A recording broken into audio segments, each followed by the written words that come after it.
In the previous four lectures of vector integration, we have compared the integral of scalar point function with vector point function, derived some formulae, and then understand the line integral of a function or tangential line integral function and solve problem based on that. And now we'll in this lecture we'll understand what is surface integral and volume integral. How do we find them, and how will we make use of this integral in solving the problem of surface integral and volume integral. They will be used in the solution of the problem of green stroke and Gauss things. So you must understand them thoroughly. Then you can solve the problem of green strokes and Gauss things very easily. So this lecture is very important to understand the surface and volume integral of a function of a scale point function as well as a vector function. Now let's understand what is surface integral. Any integral which is to be evaluated over the surface is called surface integral. Which relates to the surface. Surface, you know, that is with it's a two-dimensional surface. The line integral is over a line, over a curve. Surface means over the two-dimensional area. Let f of xy be a single valued function defined over the surfaces of finite area. Area should be finite. If you're finding the surface integral, the area over which you are finding the integral, that should be finite. Then this finite area, this fx is single value means at every point of the function of the area of the area in three dimension, this function gives us the single value, single real number. Means this is defined single real number. So means this is defined to the whole area. How many points on this whole area in three dimension have? You must make the picture because we are discussing three dimension. So you have to mind, you make a picture of the area or volume in your mind, and then solve the problem. Otherwise you can't remember these things. Okay. Subdivide the finite area into n elements of it, small elements. So this finite area divided into suppose n elements and small areas. So areas del s1, del s2, del s3, del s7, right? The whole area over which we want to find the surface integral, we have divided into these n small areas. In each sub area, these sub areas, del s, area divided into sub is small. We choose an arbitrary point pk. Pk in sub area del s means pk means k is 1 to n. If p1 is first del s1, p2 del s2, p3 del s3, pn del sn, pk del s, pk del sk. pk with order triplet xk, yk, zk. Then from this, what is this? Now area, we, we calculate the value function at those points in each in sub area. Value function at the points and multiplied that with the area of the sub area. With that and their summation. Summation, we form this circle, right? Now, now then take the limit, and now we want to reduce this area to very small. Make this area very small so that the Dallas will coincide with the point. So now for that we are doing that. Take the limit of the sum as an approximate value. It means the the sub area. How many sub areas we have divided the area? Infinite number of areas. Means each sub area will be very small. How small? As small we go. How small means they will coincide with the point. Such a way that the largest of the area del sk approaches. If largest approaches is small, so obviously smallest will approach this limit of the sum, if it exists.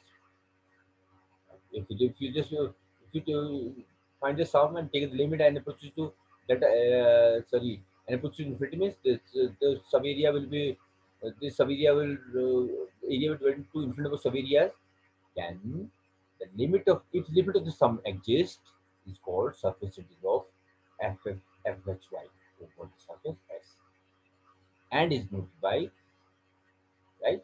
It is limit sum of the three values. So this is now we want to calculate this. So mathematically, so we have defined it, and this is called surface integral of fxy over ds.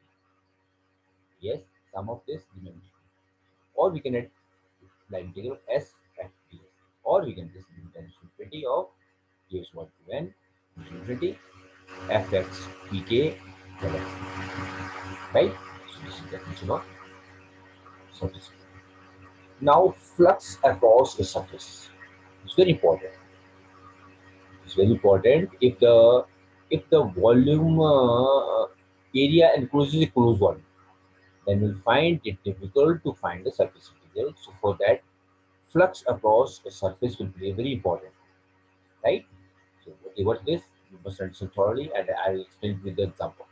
Let S be the smooth, S be a smooth or piecewise smooth surface, and F capital F of x y z be a vector function of position defined and continuous over S, right? F x y be a vector function of position defined defined and continuous over its whole areas, whether area is smooth or a piecewise smooth. We can convert it to area smooth. Suppose the area is a volume area contained the cuboid, so it will have how many? It faces, it piecewise smooth faces.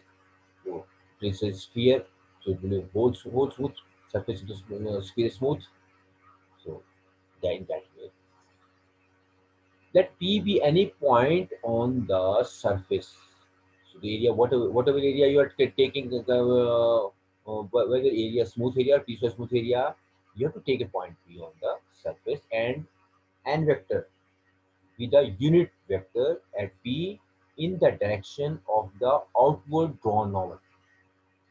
Area will be an outward drawn to the surface S at P. Let me keep this in mind. The normal unit n will be the output or normal. So this we have written a gradient. Without gradient we can find the output to any surface. Now normal component of f at p. So if f is acting at p, f is also acting at p, and f is, I'll show it to the example with the diagram. So f is acting at p, and n is also acting at p. So we can find the component of f around neutral trend normal, new normal. So now computer can be F dot F. Always give the non-computer in the direction of F or direction of N. Both direction we can have. Then flux of F over S. What is the flux of F over S? This is the flux. What this term is? Flux of F over S is the surface integral of the normal component of F at. What is flux of F over S? This is the over the surface S is the surface integral of the normal component of f at p is equal to surface integral f dot n. Yes. Now, if this ds vector is the vector area of the magnitude ds, yes, magnitude ds in the direction of the unit normal vector at any point, then ds vector is equal to then yes, area is magnitude of this and that's then what will do the flux of F over S will be given by this will be given by the surface integral of surface integral of normal component of at P will over the surface S will be given by F dot and ds, or this is the surface integral over the surface S over F dot ds. Now let's suppose that let alpha beta gamma the angle. Now we convert into component form. Let n vector make an angle alpha beta gamma with the positive direction of x-axis, axis, x-axis, y-axis, z-axis with the coordinates. then make angle alpha, beta, gamma with the coordinate axis. Therefore, cos alpha, cos of alpha, cos of beta, and cos of gamma are the direction cosines of the this novel, outward drawn novel. Then element that direction cosines of the this outward drawn normal element. And whatever element will be, it will be cos of alpha, cos of beta, cos of gamma. Therefore, this interactor n, if you know the angles, can be written as tan equal to cos alpha eta, cos beta eta, cos gamma. Cos is equal to L eta mj. If this vector is also given, the vector acting at point P is also given component form, then we can find the, if the vector is component form and f it is component form, then the normal component of f in the direction of plan will be given, right? So if f dot n is f1 l f2 is for f1 f5 f2 for that. If we substitute this value in the flux of f at p, then the surface integral will take form such as s f dot n ds is equal to such integral s of f for f1 for alpha or beta plus gamma. Or now this can be written as surface integral f1 cos beta f1 dy dz cos alpha dy dz component of dz f2 beta y is no component is not there, x component is not there because it's making a alpha with the x direction. So components are in the yz plane, beta xz plane, gamma xz. So this integral can be written with result, but it's difficult, so we'll compare it to small integral. We can written the different places or composition. Where dy dz, dz dx, dx dy are the orthogonal projection of S on the planes. Orthogonal projection that particular. Now this is very important. How to evaluate this? Now we are considering how to evaluate the surface integral if the surface encloses a closed volume. We are laying emphasis on that.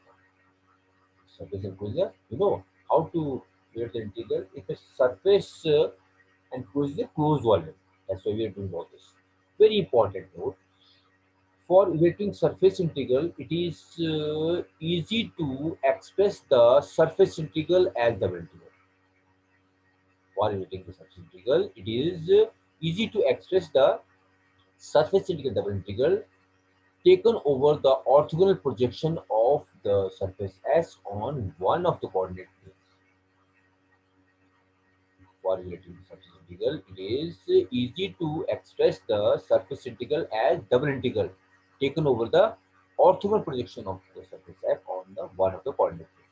But this is possible only if x is very important. But this is possible only if x is perpendicular to the coordinate plane chosen meets the surface in not more than one point. Very important.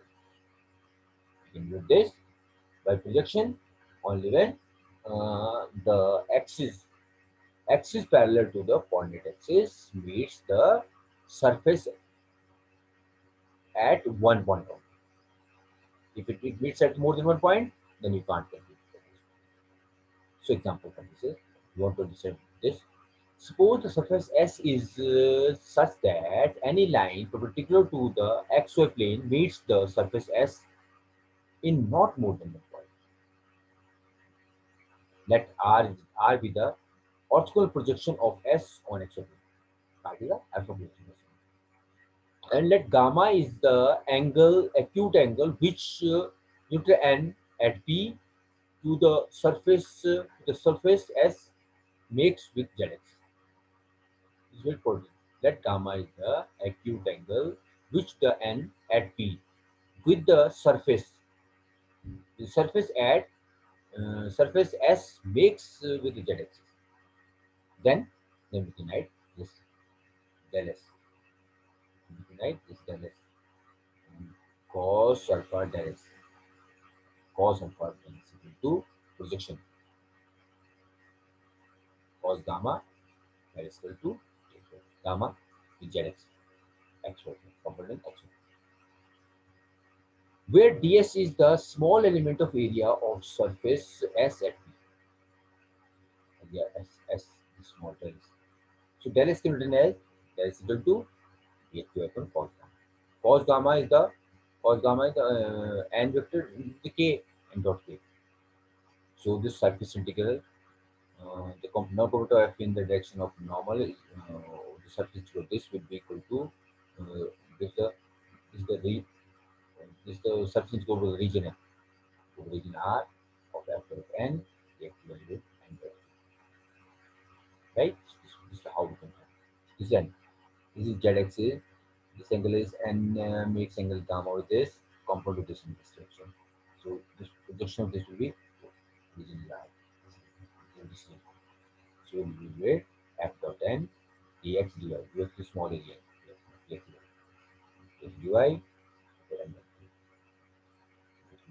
So it's very important to evaluate this already. We will find the nominal vector. Normal. Normal we can find the if we give a scalar function, the gradient of that is the normal vector, and you take the that to the unit. Solenoidal vector. A vector is said to be solenoidal if a region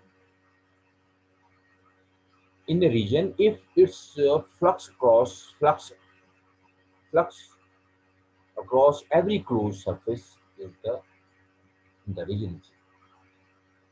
Vector is said to be solenoidal in the region if its flux across every closed surface in the region is vertical solenoid. Right? Otherwise, no solenoid. Now, volume. Volume first we find the scalar function, then vector, then vector. Let the volume V be bounded by the surfaces. Now, V is the volume surface volume. Right? Let the scalar point function fxy be a single valued function. Same. Single valued function means the function defined at every point of the volume. The previous the function was defined at every point of the surface for surface integral.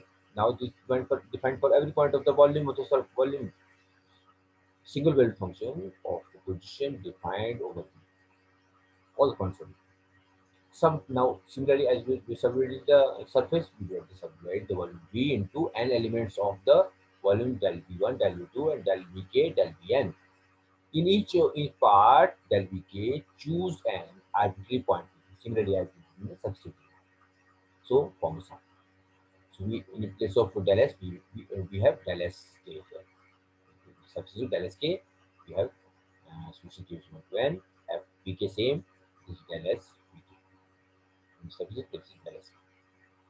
Now again same limit. Now we'll reduce this volume to zero. We'll make this volume zero. Now take the limit as the sum limit of the sum in such a way that the largest of the volume element then k is zero as it is. So as the means we have to increase the volumes sub volumes of the volume B into up to premise, each volume is a volume will become very small. That will coincide with the point. If this limit exists, after evaluating this limit, if the limit exists, it's called volume integral of the function f x y over the volume b and is equal to by single integral b f dv or triple integral of b f x y z dv or limit f bk then bk then simply dot part n part. If we divide the volume into small cuboids, now another way, now we divide into circular region. Now if we divide the volume into small cuboids by drawing lines parallel to the three coordinate axes, then d what will take dv will take the form del x, del y, del z. We will take the form this. Therefore, volume integral is equal to volume integral is equal to this dv. What is this dv? V f x XYZ, dv will take the form df. Now, if the vector is in vector form, so we write this vector. Okay. So, still vector function, we write vector. But if the vector is in component form, we write that in component form. Similarly, the component form, F1 component, iota F1 component, J. So volume integral of volume surface volume of space integral. If vector is in component, vector is in vector, will be vector. We find the volume integral vector one function, that will be a vector. So this first component, J second component,